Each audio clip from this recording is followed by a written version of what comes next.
Ժողովուրդ օրաթերթի տեղեկություններով քննչական կոմիտեում Հայ առաքելական եկեղեցու հոգևորականների առնչությամբ նոր քրեական գործ է հարուցվել։ Այսօր վաղ առավոտյան քննչական կոմիտե են կանչել Արագածոտնի թեմի մի քանի հոգևորականների հարցաքննության։ Թերթի տեղեկություններով հոգևորականներին հորդորել են ժամը 10-ին լինել քննչական կոմիտեում ու հարուցված նոր քրեական վարույթով կոնկրետ հարցերի պատասխանել։ Ասել է, թե այսօր վաղ առավոտյան Արագածոտնի թեմի մի քանի հոգևորական կոմիտեում պետք է լինեն։ Գրում է թերթը։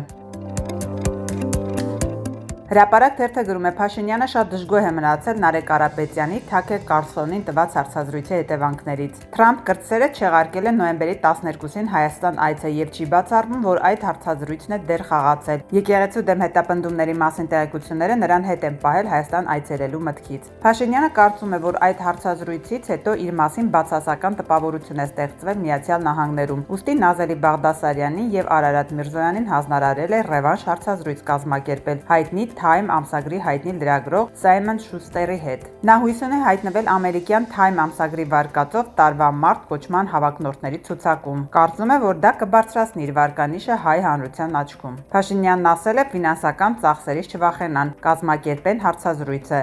Գրում է թերթը։ Հրապարակ թերթը գրում է քաղաքացիական պայմանագրում նախընտրական աժիոտաժի մինչ այս պահին անհաղորդ են իշխանական ֆրակցիայի անկուսակցական падգամավորները։ Երեկվա դրությամբ падգամավորության տեխնատության համար այս շրջանակից դեռ առաջադրումներ չէին եղել։ Թերթը տեղեկացել է, որ Անրանի Քոչարյանը այդուհանդերձ մոտ օրերս կառաջադրվի, փոխարենը падգամավոր աշխատելու հավեսը կորցրել է Գագիկ Մելքոնյանը։ Խաչատուր Սուքիասյանի մասով էլ ասում են դեռ չի կողմնորոշվել, հավանաբար սպասում է վերևների տրամադրվածությունը շոշափելուն։ Անկուսակցականները քաղաքացիական պայմանագրի ցուցակում ընդգրկվելու համար պետք է վարչության որևէ անդամի երաշխավորություն ունենան եւ ի տարբերություն քաղաքացիական պայմանագրի անդամների գրանցվելու դեպքում 500,000-ի փոխարեն 1.5 միլիոն դրամ վճարեն քաղաքացիական պայմանագրի բյուջեն։ Գրում է թերթը։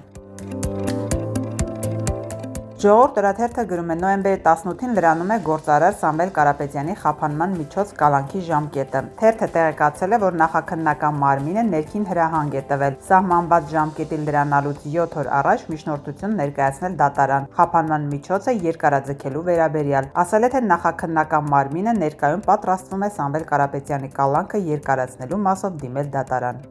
Գրում է թերթը։